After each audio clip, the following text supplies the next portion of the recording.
Jain talks के 136वें session के अंदर मैं नील आप सभी का स्वागत करता हूं।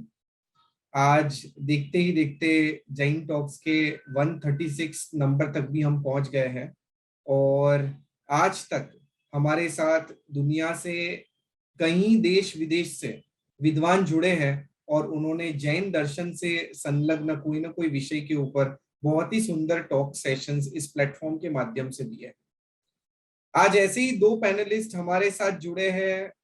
हमारे आज की जो स्पीकर है मिस्टर किंशुक शिव जी, जो कि मध्य प्रदेश से जुड़े हैं, और साथ ही साथ हमारे आज के सेशन के जो मॉडरेटर रहेंगे वो मिस्टर अमनदीप वशिष्ठ, जो कि हरियाणा से जुड़े हैं। और आज बहुत ही रोचक विषय के ऊपर बात होने वाली है, श्री उत्तराध्यायन सूत्र, जीवन के समस्याओं का समाधान। यानी कि आज अलग अलग एंगल से, अलग अलग डायमेंशन से इस सूत्र के माध्यम से बहुत सारी बातों का डिस्कशन होने वाला है। पहले भी इस प्लेटफॉर्म के ऊपर एक दो बार उत्तराध्ययन सूत्र की चर्चा हुई है, पर वो एक डिफरेंट एंगल को लेके हुई है। आज एक डिफरेंट नजरिया यहाँ प्रेजेंट होने वाला है। उत्तराध्ययन सूत्र यानी कि भगवान महावीर की अंतिम देशना, उसका संकलन जिस सूत्र के अंदर हुआ है वो है उत्तराध्ययन सूत्र, जिसकी 36 अध्ययन है और बहुत ही सुंदर, एक से बढ़कर एक कहे तो जैन दर्शन का अगर सार अगर कहीं पाना है तो वो भी उत्तराध्ययन सूत्र के अंदर है। ऐसा अद्भुत उत्तराध्ययन सूत्र, और उसके ऊपर आज पूरा डिस्कशन होने वाला है। हम आज के डिस्कशन की ओर आगे बढ़े उससे पहले मैं बहुत ही संक्षिप्त में आज के हमारे जो स्पीकर है, मॉडरेटर है, उनका परिचय देना चाहूंगा। सबसे पहले हमारे जो स्पीकर है जो मध्य प्रदेश से जुड़े हैं, वो बाई क्वालिफिकेशन BHMS यानी कि होम्योपैथी डॉक्टर है और आज मेडिसिन सप्लाई के बिजनेस के अंदर जुड़े हैं। और साथ ही साथ वो एक कवि है। उनके पास कोई फॉर्मल PhD की डिग्री नहीं है, बट चिंतन और अध्ययन इतना समृद्ध है कि उन्होंने जैन दर्शन के साथ साथ अन्य दर्शन जो है उसको भी बहुत अच्छी से पढ़ा है और उनका कंपैरेटिव स्टडी, कंपैरेटिव एनालिसिस किया हुआ है। तो आज हमें एक बहुत अच्छे पर्सपेक्टिव्स इस मंच के माध्यम से मिलने वाले हैं। साथ ही साथ हमारे जो मॉडरेटर हैं उन्होंने फिजिक्स के अंदर मास्टर्स किया हुआ है और आज हरियाणा में ही गवर्नमेंट स्कूल में फिजिक्स पढ़ाते हैं बच्चों को, और बहुत ही सुंदर लेख भी लिखते हैं। उनका पर्सनल इंटरेस्ट तो मध्यकालीन युग में जो वैष्णव कविताएं हो गई उसके ऊपर है, बट साथ ही साथ उनको डिफरेंट डिफरेंट रिलीजन और रिलीजियस ट्रेडिशंस को पढ़ना बहुत ही अच्छा लगता है। उन्होंने जैन दर्शन को भी बहुत अच्छी से पढ़ा है। और मैं आप सबको कह दूं कि जैन टॉक्स के ही इस मंच के ऊपर 116वें सेशन के अंदर वे स्पीकर रह चुके हैं और उन्होंने 20th सेंचुरी के जैन स्कॉलर्स के ऊपर एक बहुत ही अद्भुत टॉक दिया था, जो सभी व्यूअर्स ने बहुत ही उसकी सराहना की थी। और आज वो ये सेशन को मॉडरेट करने वाले हैं। और साथ ही साथ उनके बहुत सारे आर्टिकल्स मैगजीन्स में भी पब्लिश हुए हैं और काफी अवार्ड से भी वो सम्मानित है। तो ऐसे हमारे मॉडरेटर हरियाणा से मिस्टर अमनदीप वशिष्ठ, उनको मैं जैन टॉक्स के इस मंच के ऊपर इनवाइट करता हूँ। हमारे स्पीकर मिस्टर किंशुक शिव जी को भी इनवाइट करता हूँ और उनका बहुत बहुत धन्यवाद करना चाहूंगा कि उन्होंने अपना कीमती समय इस मंच पे दिया और हमारे जितने भी दर्शक हैं उनको आज एक नई इंसाइट्स मिलने वाली है। तो अब ज्यादा समय ना लेते हुए मैं अमनदीप वशिष्ठ को हैंड ओवर करूंगा और अब आगे का सेशन वो मॉडरेट करेंगे। अमन जी, आपका स्वागत है जैन टॉक्स के इस मंच के ऊपर। जय जिनेंद्र नील भाई, जय जिनेंद्र। मेरी अगर कहीं वॉइस में प्रॉब्लम हो तो मुझे आप बता दीजिएगा चैट बॉक्स। सभी को जय जिनेंद्र। आज हमारे साथ किंशुक भाई जुड़े हैं मध्य प्रदेश से और उनका काफी सारा परिचय तो नील भाई ने दे ही दिया है, लेकिन इससे पहले मैं बस 1 मिनट के लिए कुछ बैकग्राउंड भी बता दूं कि पिछले 1.5-2 महीने से हम तीनों इससे पहले चर्चा में लगातार लगे हुए थे, डिस्कशन में लगे हुए थे, और किंशुक भाई ने इस बीच उत्तराध्ययन के बहुत डिटेल्ड नोट्स लिए हमारे साथ साझा किए। हम लगातार बात कर रहे थे। बहुत लंबा उन्होंने परिश्रम किया है और बहुत रेयर ऐसा देखने में आता है कि जब किसी व्यक्ति ने एक विषय पर बोलना हो तो वो इतनी लंबी और इतनी इंटेंस तैयारी उसके लिए करे। तो एक बार तो मैं किंशुक भाई को बहुत बहुत धन्यवाद देना चाहूंगा कि उन्होंने हमारा अनुरोध स्वीकार किया और वो यहाँ आए और बहुत इंटेंस तैयारी उन्होंने की है। तो बहुत ज्यादा समय अब मैं इधर उधर की बात न करते हुए सीधा विषय पर आऊंगा, क्योंकि हमारे पास समय बहुत कम है और विषय बहुत विस्तृत है, उत्तराध्ययन सूत्र। तो किंशुक भाई, सबसे पहले अरिहंत भगवान को नमस्कार करते हुए इसको हम शुरू करते हैं। जय और जिनेंद्र भाई साहब। जय जिनेंद्र, जय जिनेंद्र। जय जिनेंद्र। तो पहला प्रश्न भाई जी मैं आपसे पूछना चाहूंगा कि उत्तराध्ययन को और दूसरे शास्त्रों को भी हम सभी लोग पढ़ते हैं, और अगर पढ़ नहीं पाते तो कम से कम यूट्यूब पर, ऑडियो पर या प्रवचनों के माध्यम से सुनते तो हैं ही, लेकिन आमतौर पर हमें उस तरह से कोई इंसाइट नहीं मिल पाती। यानी हम किसी शास्त्र का जब अध्ययन करते हैं, खास तौर पर प्राचीन शास्त्रों का, और उत्तराध्ययन एक मूल सूत्र है जी, बहुत गहरी मान्यता है इसकी जैन परंपरा में, तो जब हम इस शास्त्र को पढ़ते हैं तो हमें सीधे सीधे वैसी इंसाइट नहीं मिल पाती।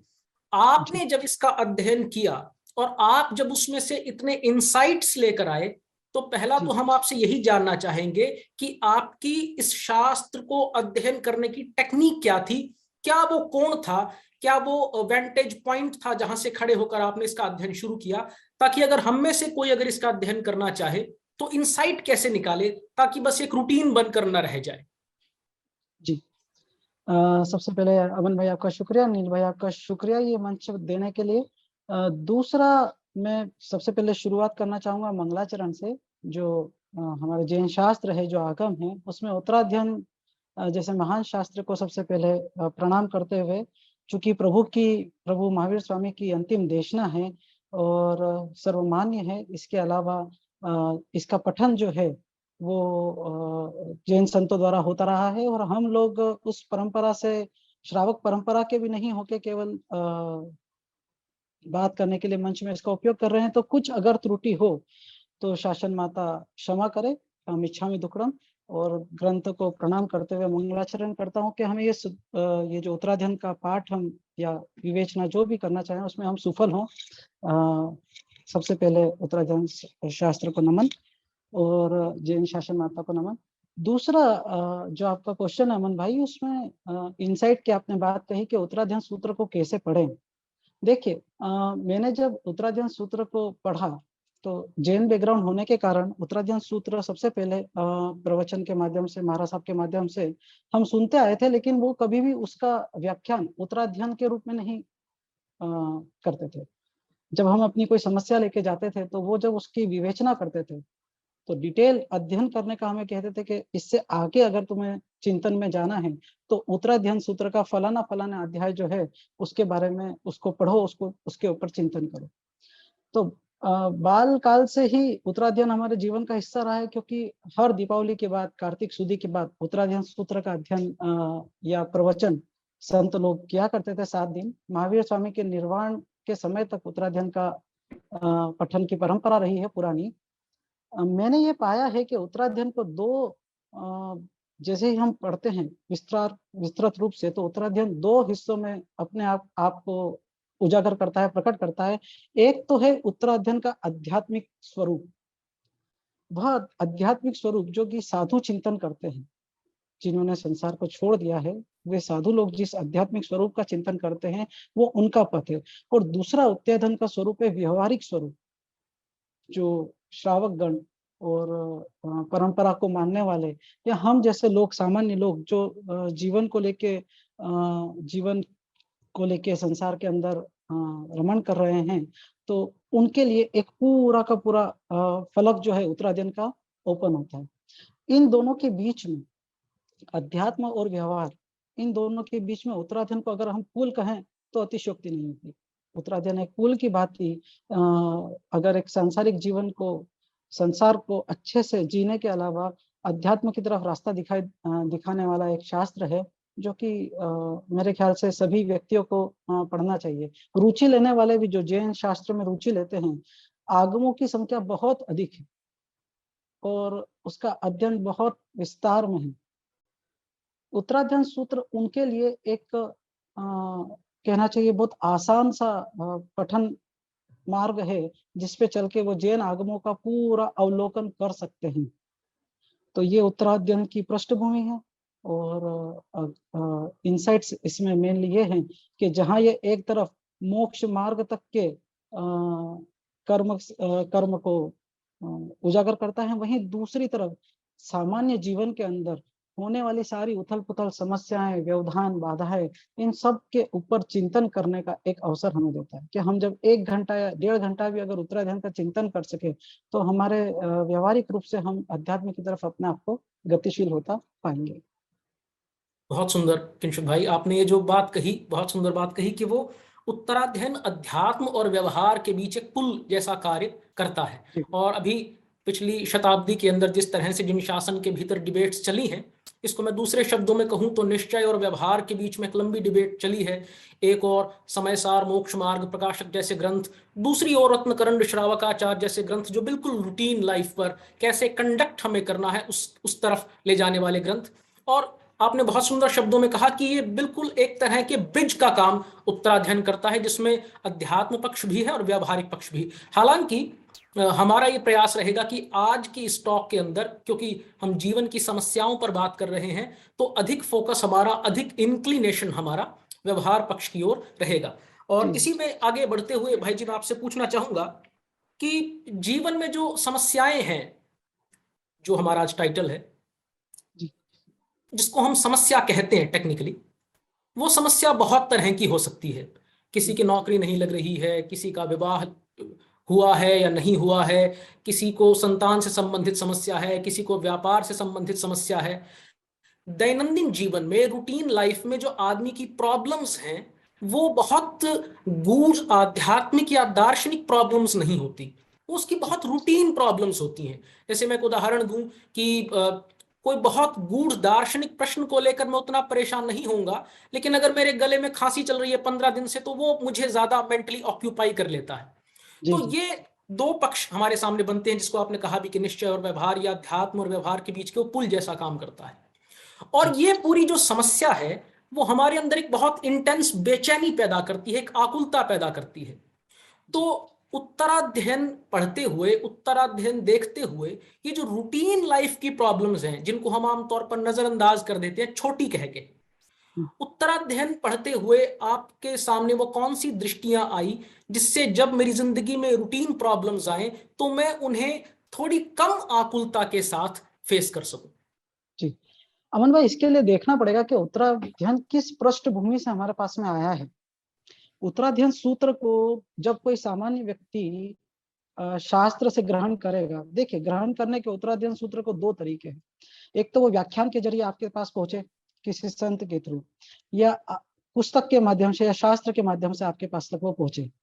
उत्तराध्ययन जब संत के माध्यम से आपके पास पहुंचेगा तो संत आपकी मेंटल कंडीशन, समस्याएं 2 तरह की होती है। अगर हम समस्याओं के बारे में पहले बात कर ले, समस्याएं 2 तरह की होती है, एक तो मानसिक और दूसरी व्यवहारिक।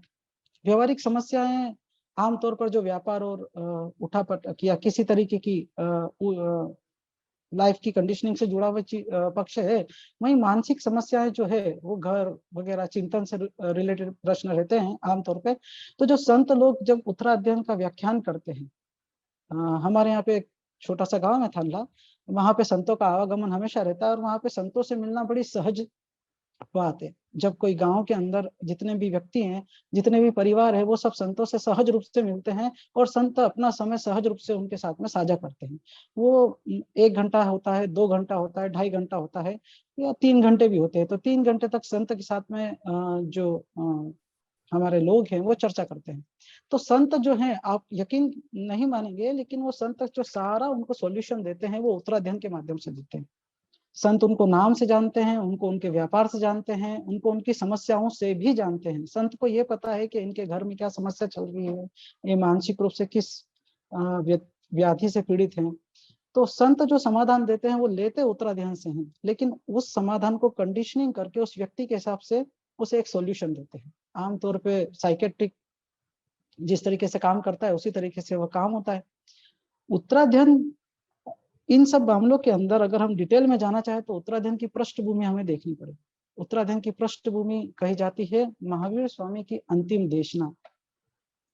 केवल ज्ञान प्राप्त होने के बाद 30 वर्ष तक महावीर स्वामी जो थे वो अलग अलग राज्यों के अंदर, अलग अलग जनपदों के अंदर जिस तरीके से आज साधु संत विचरण करते हैं, उसी तरीके से अलग अलग जनपदों के अंदर महावीर स्वामी का विचरण रहा। उनका संघ बढ़ता गया, उनके संघ के अंदर सारे उन प्रांतों के राजा और मंत्री और शासक गण दीक्षित होते रहे थे।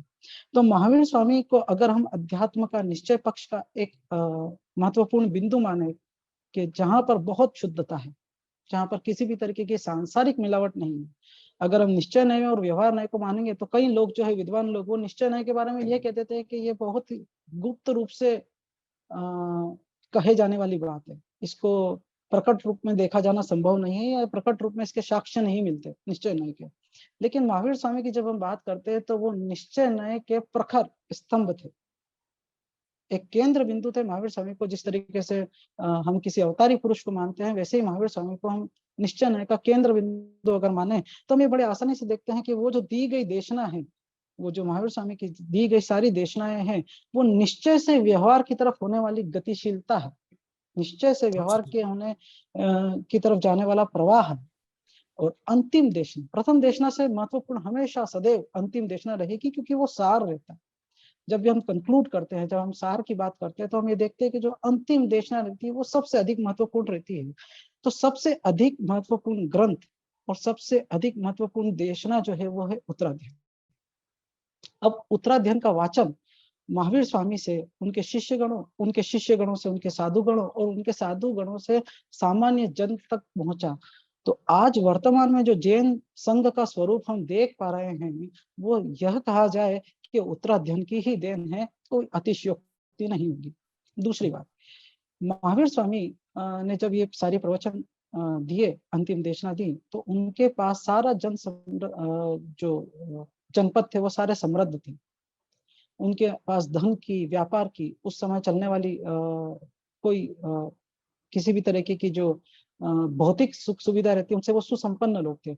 महावीर साधुओं के लिए ठहरने के लिए चैत्य बना रखे थे, अलग अलग वाटिकाएं थी, और व्यापार समुद्र से होता था, सारी चीजों से संपन्न थे। उस जगह पे महावीर स्वामी उत्तराध्ययन के अंदर इंद्रिय नियंत्रण और संयम की बात करते हैं। तो हमें एक इंसाइट यहाँ उत्तराध्ययन से ये मिलती है कि व्यक्ति के जीवन के अंदर कर्म रूप से जितने भी संसार रूपी माया चलती है, उसके अंदर जो एक अध्यात्म का कोना है या अध्यात्म का समय है, वो अगर निश्चित किया जाए, जिससे सारे व्यसन, जिसको हम आश्रव और बंध बोलते हैं, 4 तरीके के मोक्ष मार्ग उन्होंने 4 तरीके से बताया, जिसमें आश्रव था, बंध था और संवर था और निर्जरा थी। आश्रव और बंध से समस्याएं पैदा हुई थी। जब हम जो आपके क्वेश्चन पे आता हूं मैं, कि जो आपका क्वेश्चन था कि जो समस्या है आम जीवन में आने वाली, तो जैन दर्शन सीधे सीधे तरीके से उत्तराध्ययन के माध्यम से ये बताता है कि सारी समस्याएं जो है वो आश्रव और बंध के कारण है। इनका हल क्या है? इनका हल है संवर और निर्जरा में। ठीक है, संवर जो है वो आश्रवों को रोकने का, यानी कि अगर किसी चीज के अंदर आप व्यसन के अंदर बढ़ रहे हैं, क्रोध, मान, माया, लोभ की तरफ जा रहे हैं, तो वो आश्रवों को आने देने वाले छिद्र हैं। सबसे पहले उन छिद्र को बंद करो। जी जी जी। आओ उसके बाद में जब बंद के बाद में जब निर्जरा की बात करते हैं, तो जब वो सारे छिद्र बंद हो गए, तो फिर आपका साधु जीवन शुरू होता है। जो अंतिम पड़ाव है मोक्ष मार्ग का, वो है निर्जरा, वो साधु का है। लेकिन निर्जरा के पहले जो संवर का बिंदु है, वो मूल रूप से संसारिक व्यक्ति के लिए उन्होंने तय किया। तो उत्तराध्ययन यह बहुत स्पष्टता से कहता है कि आपकी जितनी भी समस्याएं हैं वो आश्रव से है और उनके बंध से, और उनके बंध का कारण आप स्वयं। आपको अब उसी तरीके से वो संवर की तरफ अग्रसर करते हैं, और उसी तरीके से फिर आपको आगे निर्जरा या संन्यास की तरफ अग्रसर करने का उपदेश देते हैं। किंशुक भाई, आपने बहुत सुंदर बात कही इस पूरी बातचीत में। एक तो आपने ये बात कही कि महावीर का जो चिंतन है वो निश्चय से व्यवहार की ओर गति है। दूसरी बात आपने कही कि अंतिम देशना प्रथम से अधिक महत्वपूर्ण होती है आमतौर पर, और नाम से ही स्पष्ट है उत्तराध्ययन। उत्तर का अर्थ ही होता है बाद वाला। जैसे हम कहते हैं जीवन का उत्तरार्ध, बाद का हिस्सा, उत्तर पक्ष, बाद का पक्ष। तो उत्तराध्ययन नाम से ही स्पष्ट है कि बाद का अधिक परिपक्व, अधिक महत्वपूर्ण अध्ययन, जैसा कि आपने कहा कि अंतिम देशना है।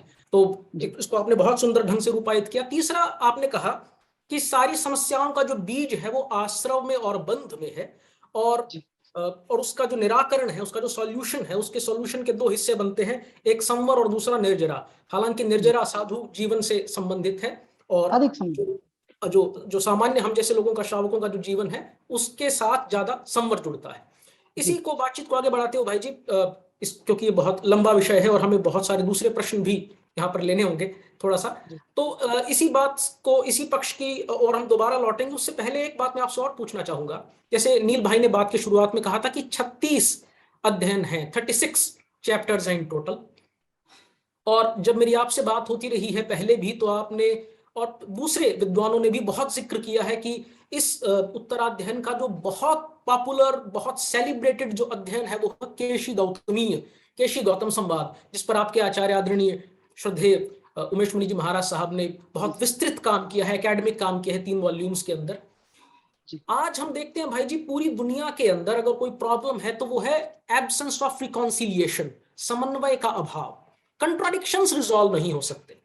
और केशी गौतम के अंदर 2 बहुत बड़ी परंपराओं के, पारशु की परंपरा और महावीर की परंपरा के 2 गणधर आपस में बात कर रहे हैं, और जिस ढंग से वो बात कर रहे हैं बड़े डेलिकेटली, हम जब उसमें बात में केशी गणधर जी का जब टोन देखते हैं तो वो गौतम के प्रति कैसे विनय से भरे हुए हैं। गौतम का जब टोन देखते हैं तो वो जानते हैं कि एक वरिष्ठ गण से एक गणधर आए हैं तो उनके साथ कैसे बात करनी है। और आपने इसको बहुत डिटेल में स्टडी किया है। तो आज की जिंदगी में एक तरफ यूक्रेन का, रशिया का कॉन्फ्लिक्ट चल रहा है, हमारी अपनी जिंदगी में कॉन्फ्लिक्ट चल रहे हैं, और ये इतना बड़ा सेलिब्रेटेड चैप्टर है कंट्राडिक्शंस के और कॉन्फ्लिक्ट्स के रेजोल्यूशन का। तो क्या अंतर्दृष्टि हमें इस सेलिब्रेटेड अध्ययन केशी गौतमीय से मिल सकती है? जी, केशी गौतम संवाद 23वां अध्याय है उत्तराध्ययन का। उसमें 2 बात आपने कही है कि एक तो जो अभी वर्तमान का परिदृश्य है रूस और यूक्रेन का, और दूसरा परंपराओं के बारे में कि परंपराओं में जो कॉन्ट्राइंडिकेशंस आ जाते हैं उसको ये अध्याय कैसे रिजोल्व करता है। केशी गौतम संवाद के अंदर ये बताया गया है कि पार्श्वनाथ परंपरा के जो गणधर हैं केशी जी, उनका, उसकी थोड़ी सी पृष्ठभूमि में बता देता हूँ। और महावीर स्वामी के जो प्रथम गणधर हैं इंद्रबुद्धि गौतम जी, संजोग से वो लोग एक जगह मिलते हैं। उन्हें पता चलता है कि मगध के अंदर दोनों केशी और गौतम जी का ठहरना हुआ है, तो वो संवाद करते हैं, देखते हैं एक दूसरे को, तो वो ये पाते हैं कि हमारी परंपराओं में कुछ अंतर है।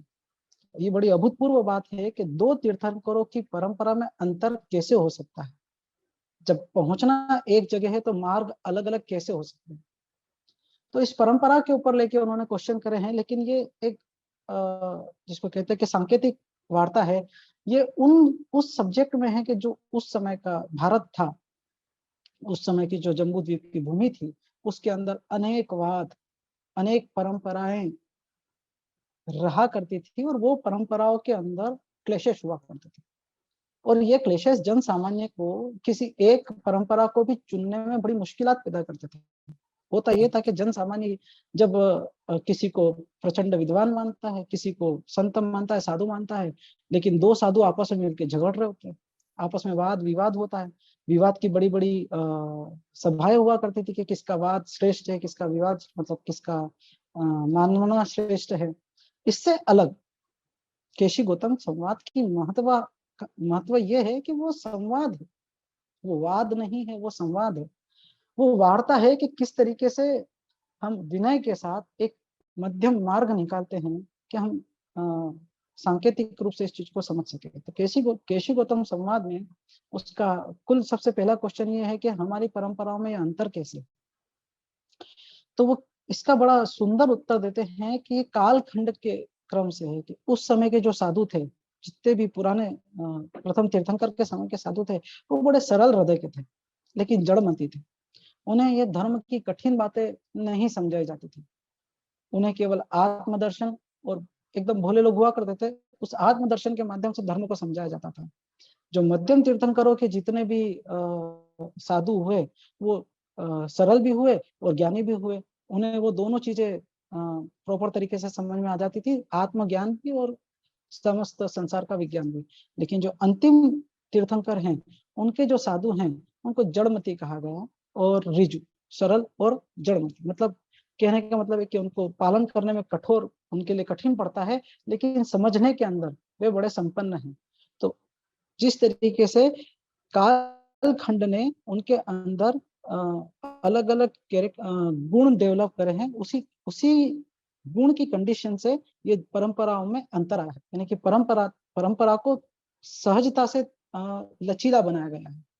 जो लचीलापन है वो स्थिर चीज नहीं है।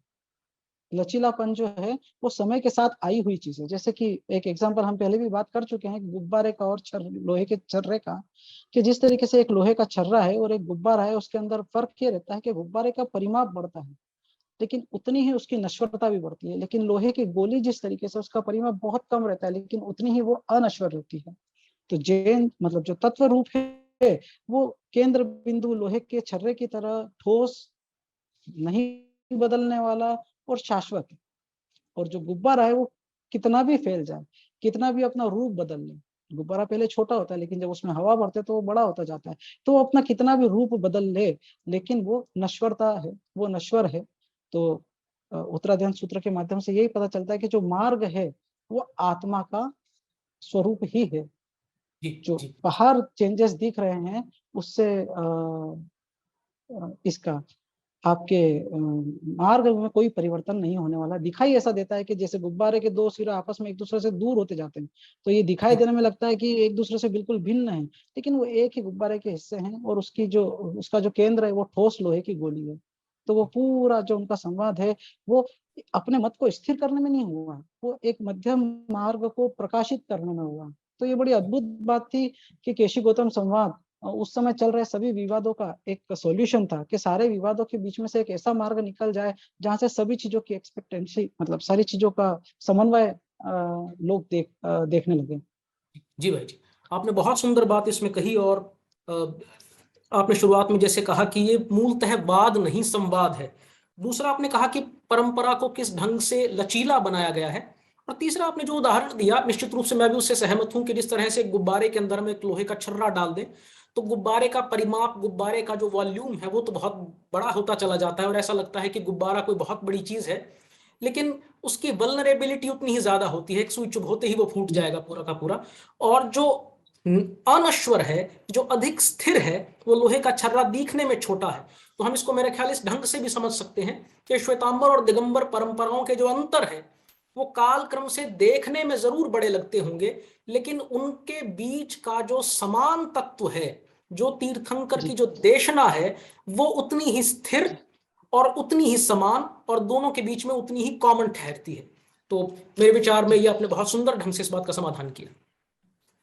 एक और बात है जो ये रूस और यूक्रेन की आपने कही थी, कि जिस तरीके से हम देखेंगे कि जब एक जनपद या जो राज्य की सीमाएं रहती है, महावीर स्वामी ने बहुत सारे सीमाओं के अंदर वर्षावास करे, तो हिंसा उस समय 650 ईस्वी पूर्व जो कालखंड था, वहां पे एक राज्य दूसरे राज्य के ऊपर हमला करा करते थे और हिंसा वहां अवश्य भावी रहती थी। छोटी छोटी बॉर्डर्स बनी हुई रहती थी, वहां सेनाएं काम करती थी। तो जब उत्तराध्ययन देशना या महावीर स्वामी का जब प्रकटन हुआ तो उन्होंने उस चीज को तोड़ा। जैन धर्म अहिंसा शब्द को लेकर आया। सबसे बड़ी बात है कि जैन धर्म अहिंसा शब्द को लेकर आया। इस अहिंसा शब्द ने क्या किया, उन बॉर्डर को नष्ट करना शुरू करा। व्यापार समन्वय बढ़ा, प्रेम समन्वय बढ़ा, लोगों का मिलना जुलना बढ़ा, उनकी सांस्कृतिक धरोहर आपस में एक्सचेंज हुई। और जो चीज हिंसात्मक रूप से, मतलब जिस चीज के अंदर उनको सेना लगानी पड़ रही थी, युद्ध की स्थितियां लगातार बनती रहती थी, वो समाप्त हो गई।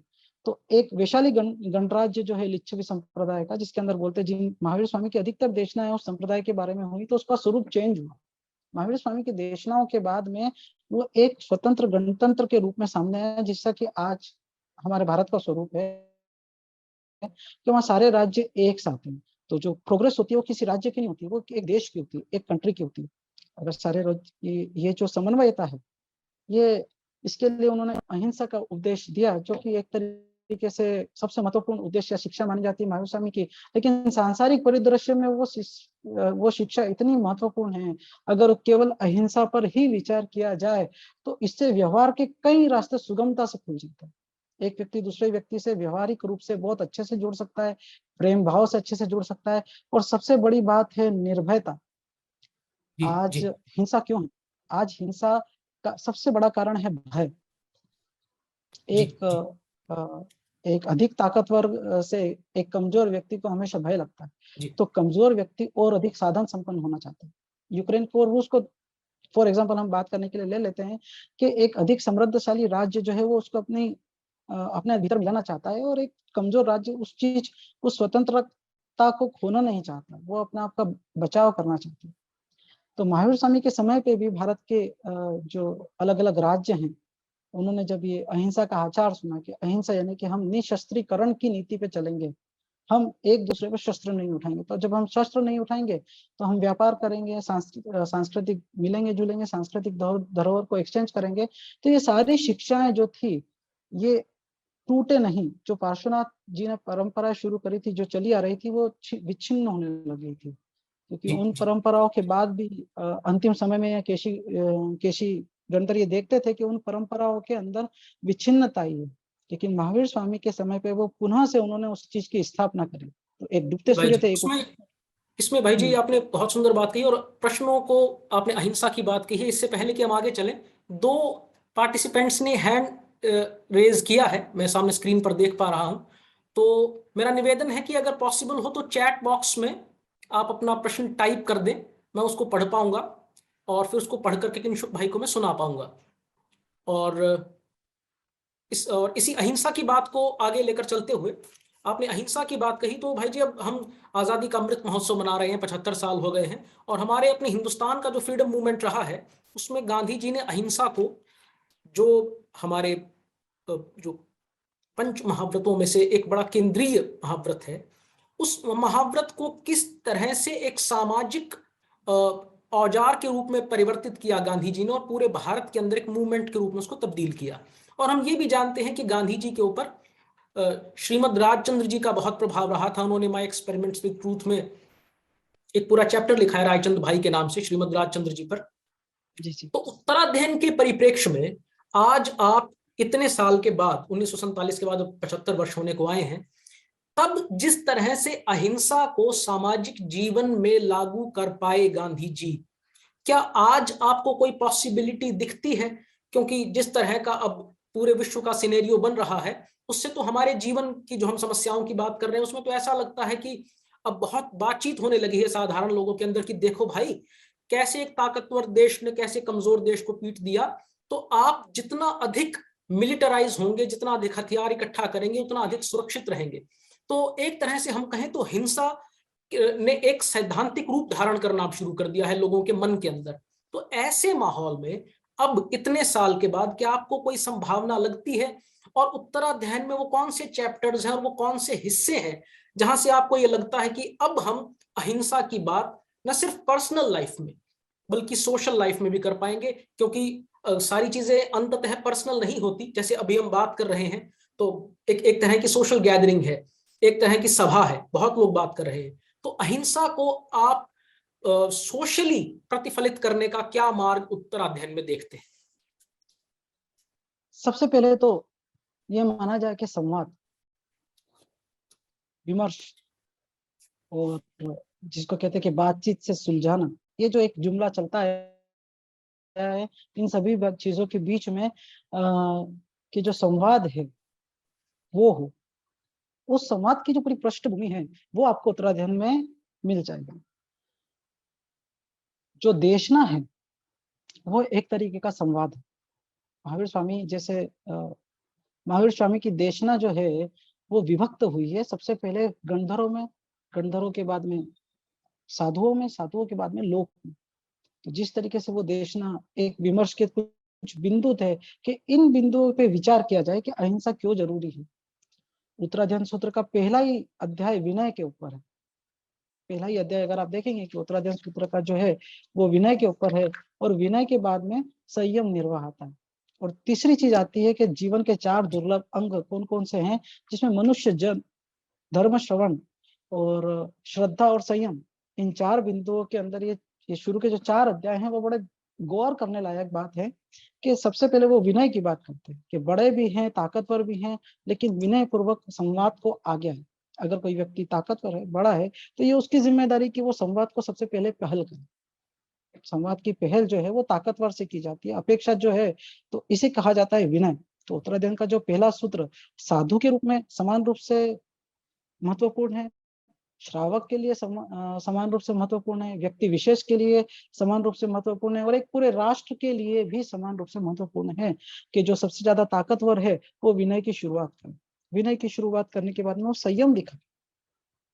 अगर किसी कमजोर व्यक्ति से, या जिसको बोलते हैं उत्तराध्ययन सूत्र बात करता है परिशः संयम की, यानी कि जब एक साधु जीवन व्यक्ति शुरू करता है तो उसके जीवन में ताप, ग्रीष्म, शीत, वर्षा, जीव जंतु, इन सबके उपसर्ग आते हैं। तो उन उपसर्ग में, उन परिशहों में उस साधु को संयम से निर्वाह करने का जो पूरी नियम है वो दूसरा अध्याय है, जिसको कहा है संयम निर्वाह। लेकिन इस संयम निर्वाह को हम अगर एक राष्ट्र के दृष्टिकोण से भी देखें तो कोई भी ताकतवर देश, अधिक सक्षम देश से ये दूसरा अध्याय विनय के बाद में उम्मीद करता है कि वो संयम का निर्वाह करे।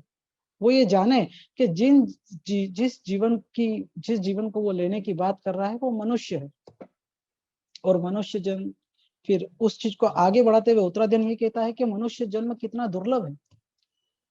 अनेक जीव इस पृथ्वी के ऊपर हम देखते हैं कि प्लांट्स के रूप में है, एनिमल्स के रूप में है, लेकिन उनमें सबसे ज्यादा जिसको समझदार माना जाता है वो मनुष्य को माना जाता है। तो कोई भी कारण इतना बड़ा नहीं है कि वो मनुष्य जीवन, जिसके पीछे मनुष्य जीवन को लील लिया जाए, खत्म कर दिया जाए, बड़े दुष्परिणाम होते हैं। तो उत्तराध्ययन जो चौथे सूत्र तक बात करता है वो विनय की बात करता है, संयम की बात करता है, और मनुष्य जीवन की अमूल्यता के बारे में बात करता है।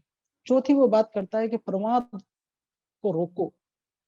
अगर कोई व्यक्ति अपने राष्ट्र के कारण, अपने लोगों के कारण समृद्ध हुआ है, देखिए कोई भी राष्ट्र जो है वो समृद्धशाली कैसे बनता है, कोई अपने क्षेत्रफल से समृद्ध नहीं बनता, वो वहां रहे लोगों की निष्काम मेहनत, अथक परिश्रम से एक सर्वोच्च स्थिति में पहुंच पाता है। कोई भी राष्ट्र अगर सर्वोच्च है तो उसका राष्ट्र नायक यह नहीं सोचे कि वह केवल हथियारों के या फिर एटमी बम के बल पे ताकत पर है, जबकि उसके पीछे उसकी जनता की बहुत परिश्रम है, पीढ़ियों की परिश्रम उसकी जनता ने भी जब कई दुख सहे उसकी पीढ़ियों में, तब जाके वो राष्ट्र जो है वो संपन्नता की ऊंचाई पे पहुंचा है।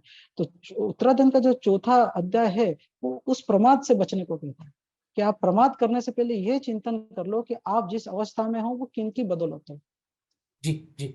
और एक राष्ट्र के रूप में नहीं, ये पूरे विश्व के रूप में सोचने का चिंतन देता है कि आप अपने आप को एक इकाई के रूप में ना सोचें।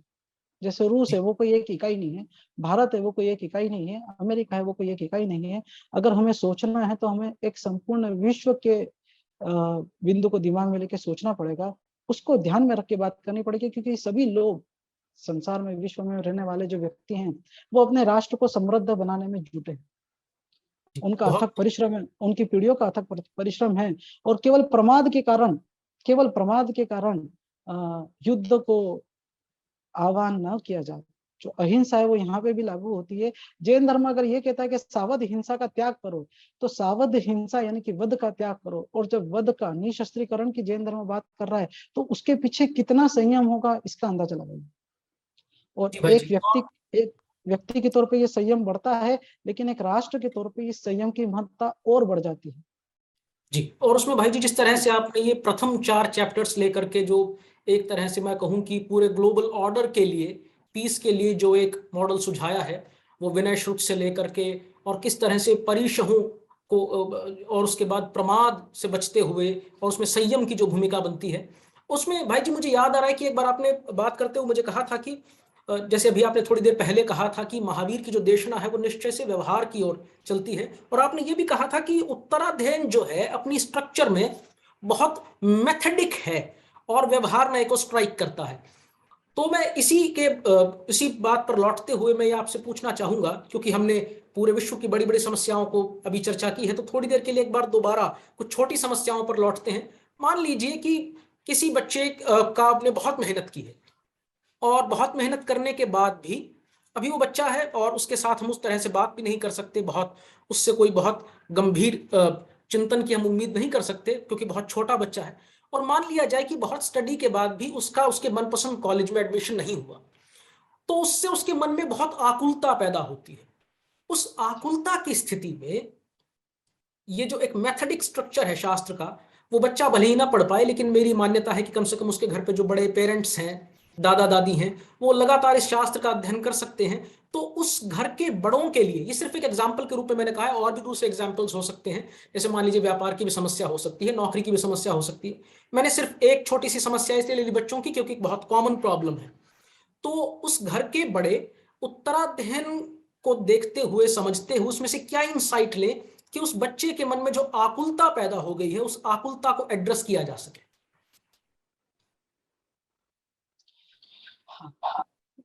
उत्तराध्ययन सूत्र के अंदर 10वां अध्याय बहुत महत्वपूर्ण है। समयम गोपाल माँ पमाइए। महावीर स्वामी कहते हैं गौतम को, जो कि सर्वश्रेष्ठ ज्ञानी है, गणधर है उनके, और कहा जाता है कि जब तक महावीर स्वामी की जो पहली देशना है वो व्यर्थ गई थी, क्योंकि गौतम स्वामी वहां पे उपस्थित नहीं थे। तो इंद्र स्वयं गए थे इंद्रभूति गौतम को लाने। जब वो वहां पर उपस्थित हुए, वो महावीर को नहीं जानते थे, वो एज ए प्रतिद्वंदी उनके सामने उपस्थित हुए थे, लेकिन उनकी उपस्थिति के कारण महावीर स्वामी अपनी पहली देशना दे पाए। उन्होंने ये बताया कि मनुष्य जीवन बहुत दुर्लभ है, समय मात्र का प्रमाद मत कर और संयम के अंदर आगे बढ़। टाइम मैनेजमेंट जो होता है, जो समय को समय जो व्यर्थ खत्म होता है, नष्ट होता है, उसके ऊपर वो पूरा लेक्चर है, उसके ऊपर वो पूरा अध्याय है। अध्याय दूसरे भी हैं, अध्याय जो हैं वो चौथे पांचवे जो अध्याय हैं उसके अंदर यही कहा गया है कि विद्यार्थी को किस तरीके से होना चाहिए, किसी को अगर कुछ सीखना है तो उसे क्या किन किन नियमों का पालन करना चाहिए। घर के लोग ये देखे कि बच्चा अपना टाइम मैनेजमेंट किस तरीके से कर रहा है, या घर का कोई भी व्यक्ति उस टाइम मैनेजमेंट को किस तरीके से हैंडल कर रहा है। व्यर्थ की चीजों को जब हटाया जाएगा, जब दूर किया जाएगा, तो अपने आप ही उस बच्चे का जो फोकस है वो और ज्यादा क्लियर हो जाएगा। लेकिन हाँ, जो आकुलता की आपने बात कही, ये आकुलता जो है ये शेयर करने से, संवाद करने से, जहाँ पे जो पहला जिसको बोलते हैं गुरु, एक अध्याय में उत्तराध्ययन के ये बताया गया है कि गुरु की क्या उपादेयता है, गुरु का क्या महत्व है। तो उसमें ये कहा गया है कि गुरु, अच्छा गुरु वो है जो जिसके सामने शिष्य सारी बातें कह सके, अपने मन को शेयर कर सके। तो जो भी आकुलता रहती है या कोई भी मन की जितनी भी वीकनेस रहती है, वो सारी संवाद से दूर की जा सकती है। तो जो घर के लोग हैं वो अपने बालकों से सतत संवाद में रहे, लगातार उनसे बातचीत करते रहे और टाइम मैनेजमेंट के ऊपर फोकस करें। ये 2 या 3 चीजें उत्तराध्ययन में बहुत ध्यान देने लायक चीज है। इवन संतों के लिए उन्होंने उसको 4 श्रेणियों में विभक्त करा है कि आपको प्रथम प्रहर में ये काम करना है, दूसरे प्रहर में ये काम करना है, तीसरे प्रहर में ये काम करना है, चौथे प्रहर में ये काम करना है। और कोई शंका यानी किसी भी तरीके की कोई शंका आती है तो उसका गुरु से निवारण करना है। तो इस फार्मूले को घर से रिलेटेड हर समस्या के अंदर बड़ी आसानी से इस्तेमाल किया जा सकता है। जी भाई जी, ये बहुत सुंदर आपने कहा। और ये जो आपने 10वें अध्याय का उदाहरण लेकर के जिस तरह से आपने गाइड किया कि कैसे जो पेरेंट्स हैं वो बच्चों की ये जो एक तरह से साइकोलॉजिकल जो एंजाइटी है, जो उनकी जो बहुत एंजाइटी उनको रहती है, जो उनका जो आकुलता है, उसको किस तरह से दूर कर सकते हैं। इसके बाद किंशुक भाई थोड़ा सा गंभीर प्रश्न की ओर चलते हैं। चित्त संभूति संबंधी जो 13वां अध्याय है, और थोड़ा सा ये साउंड वॉल्यूम का इशू कह रहे हैं एक रमेश चंद्र जी। तो किंशुक भाई मेरे ख्याल थोड़ा सा ऊंचा आप बोलिएगा, को कह रहे हैं कि साउंड के वॉल्यूम का कुछ इशू है। जी जी जी, थोड़ा सा ऊंचा बोलिएगा। अच्छा जी, मुझे तो आवाज स्पष्ट आ रही है जी। तो चित्त संभूति की कथा में जो 13वां अध्याय था, उसमें मुझे याद है कि एक बार आपने जब नोट्स शेयर किए थे तो आपने एक बात कही थी, हालांकि ये थोड़ा सा एक टेक्निकल बात होगी। आपने कहा था कि जन्म की विडंबना यह है कि वो पूर्व को नहीं पकड़ पाता, और पूर्व एक बड़ा जो है केंद्रीय कॉन्सेप्ट है जिन शासन संबंधी दर्शन शास्त्र में। तो जो मॉडर्न लाइफ है किंशुक भाई, वहां पर हम जीवन को बहुत छोटे टाइम स्केल पर देखते हैं। मैं इसको यूं कहूं कि जो स्कॉलर्स हैं उन्होंने ऐसा कहा है कि जो पूर्व के जो देश हैं, ईस्ट के जो कंट्रीज हैं, इंडिया है, चाइना है, जापान है, वहां पर टाइम सर्कुलर है। हम जानते हैं अवसर्पिणी, हुंडा अवसर्पिणी, जो पूरा समय है, या वैदिक परंपरा के अंदर कृतयुग, द्वापर युग, त्रेता, द्वापर और कलयुग, सारा टाइम सर्कुलर तरीके से घूमता है। पश्चिम के अंदर टाइम लीनियर है, वहां पर पूर्व की अवधारणा नहीं है, वहां पर समय घूमता नहीं है। मॉडर्नाइजेशन के साथ साथ, नई मॉडर्न एजुकेशन आने के साथ साथ, जिसमें मैं भी शामिल हूं और भी मेरे जैसे और दूसरे लोग भी होंगे, तो मैं लाइफ को एक बहुत छोटे टाइम स्केल पर देखता हूं, और उस छोटे टाइम स्केल पर देखने के कारण मेरी बेचैनी बहुत बढ़ जाती है, क्योंकि मेरे पास टाइम बहुत छोटा है।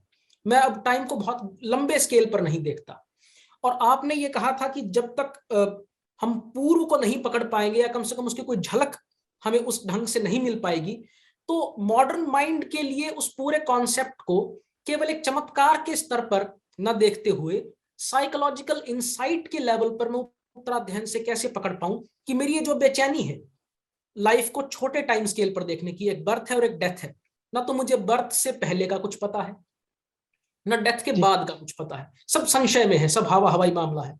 लेकिन शास्त्र मुझे कह रहा है कि वो पूर्व को पकड़े बिना मैं स्थिर नहीं हो पाऊंगा धर्म में। तो मैं हम आपसे पहले भी बात होती रही है, उत्तराध्ययन में ऐसी कथाएं भी हैं, ऐसे बहुत सारे प्रसंग हैं जहां पूर्व की विस्मृति के कारण व्यक्ति प्रमाद में, आपने भी प्रमाद की बात की थी, तो क्या तरीका है कि इस प्रॉब्लम को सॉल्व किया जाए? इसमें थोड़ा ये आध्यात्मिक प्रश्न हो जाएगा, क्योंकि ये मूल रूप से जो ये क्वेश्चन है, ये किसी जीवन की समस्या से नहीं, जीवन के जो क्वेश्चन हैं, जीवन जो व्यक्ति आत्मा के संबंध में या समाधि या इसके संबंध में क्वेश्चन पूछता है, उसका आंसर एक तरीके से चित्त संबुद्धि की कथा उन दो भाइयों की कथा है जिनके 6 के पूर्व जन्म जो हैं वो एक से एक साथ एक जैसी तपस्या करते हुए गुजरे थे। उनमें जो संभूति नाम का भाई रहता है, वो किसी समय ये देखता है कि एक व्यक्ति चक्रवर्ती सम्राट है, तो वो ये कहता है कि मेरे पूर्व भावों का कुछ फल हो तो मैं भी ऐसा चक्रवर्ती सम्राट बनूं। देखिए, ये बहुत सामान्य सी बात है कि साधना के अंदर व्यक्ति का स्खलन हो जाए। स्खलन इस तरीके से कहा जाता है कि संसार उसको ग्रस ले, संसार उसको अपने अंदर खींच ले वापस, और वो पुनः उस चक्र में लौट जाए और साधना का पथ छोड़ दे। ये साधना के अंदर सबसे बड़ी समस्या भी कही जाती है, और इसके बारे में सबसे अधिक चेताया भी जाता है। सबसे अधिक जो चेताया जाता है वो इस विषय में बताया जाता है कि संसार आपको, माया आपको खींचेगी, लेकिन आपको उसके अंदर डूबना नहीं है। लेकिन ये कैसे संभव?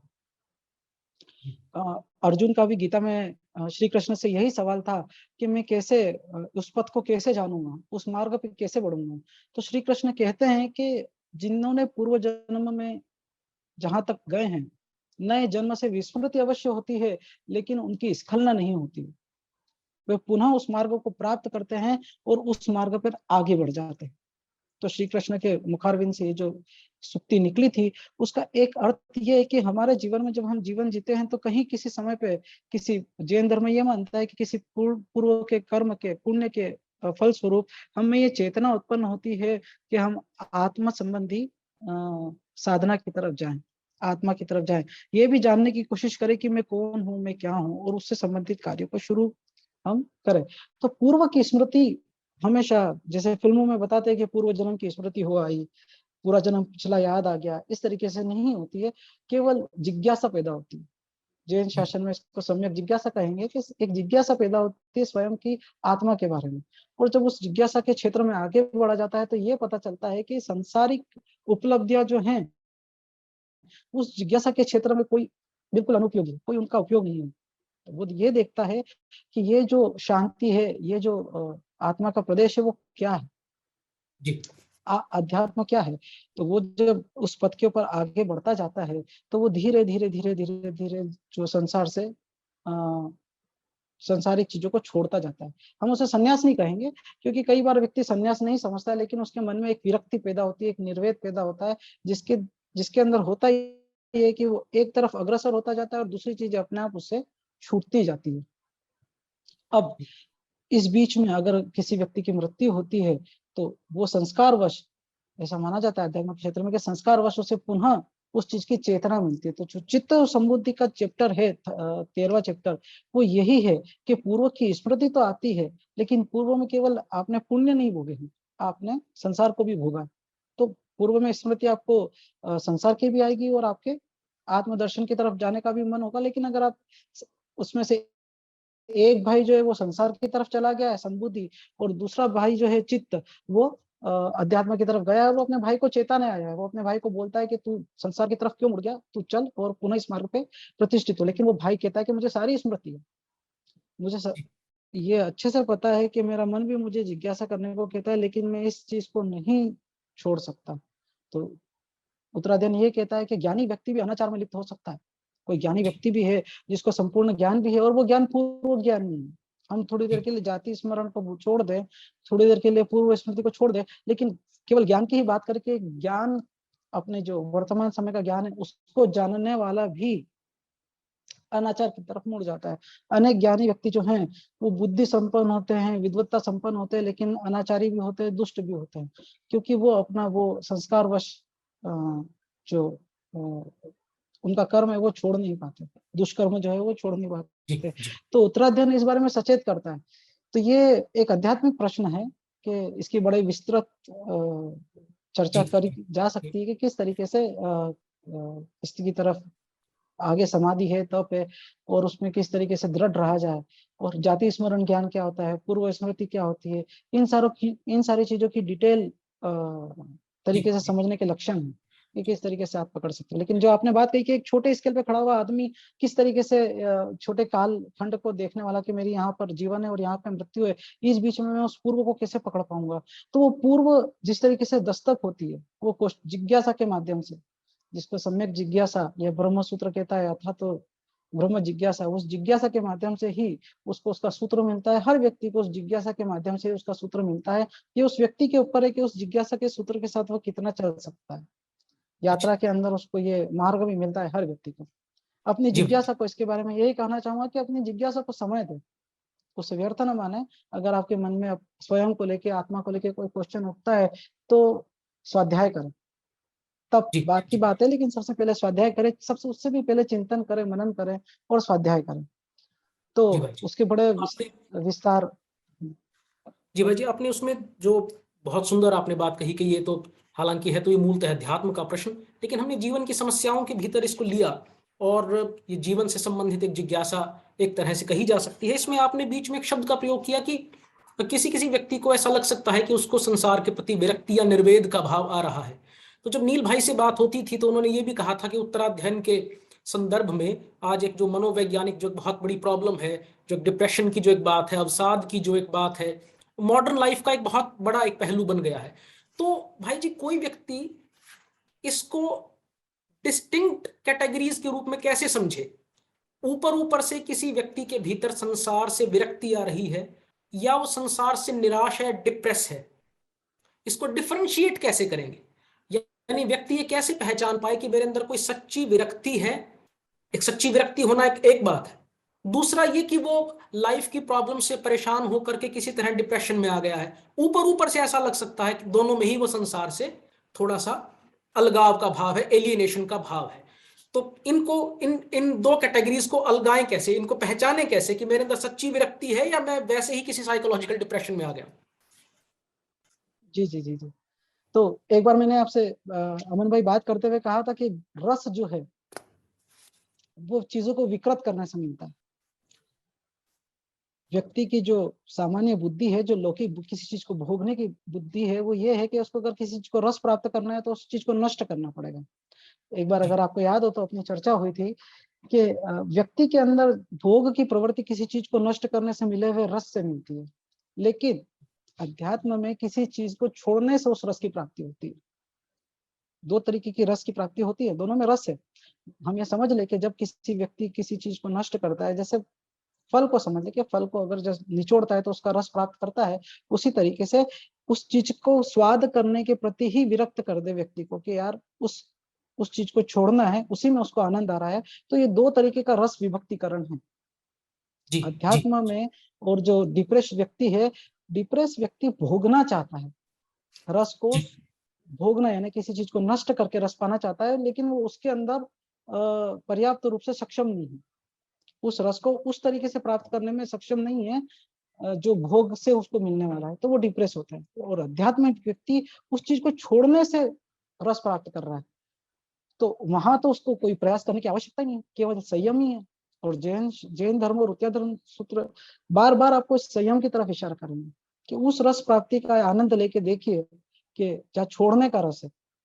जी जी जी तो जी ये व्यक्तिगत अनुभव में तो, और हम भी देखते हैं कि जब कोई व्यक्ति कहता है कि मैं बड़ा आध्यात्मिक चिंतन वाला व्यक्ति हूँ या साधक हूँ या साधना हूँ, तो कि दूसरा व्यक्ति तुरंत आक्षेप करता है कि भाई तुमने छोड़ा क्या, भाई तुम किस जी तरीके से अपने आप को एक आध्यात्मिक व्यक्ति कहते हो। या तो जो वो सामान्य से सामान्य व्यक्ति भी जानता है कि क्या उस रस का आस्वादन कर रहा है या इसकी दृष्टि भोग के ऊपर है, मतलब ये साधु है या साधु के भेष में जिसको कहते हैं कि पाप श्रवण है या पाप साधु है।